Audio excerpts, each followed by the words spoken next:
चाहिँ हामी हिँड्यौँ यहाँबाट अब फ्लोटिङ मार्केट गएर चाहिँ त्यहाँदेखि फेरि ब्याङ्कक। आज स्टे छ ब्याङ्ककमा। फ्लोटिङ मार्केट पुगिसकेको छु। यहाँ बस्दै गर्नु छ अरे। अब यहाँभित्र जाने हो। यहाँ चाहिँ यस्तो छ, यो चाहिँ पटाएको फ्लोटिङ मार्केट हो।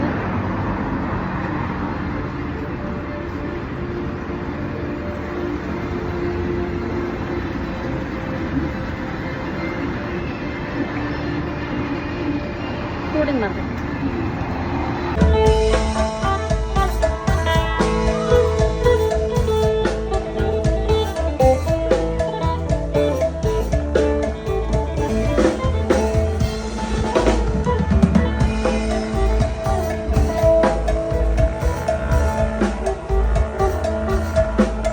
हामी होटलमा यहाँ एम्बेसेडर होटलमा चाहिँ प्रवेश गरिसकेको छौँ।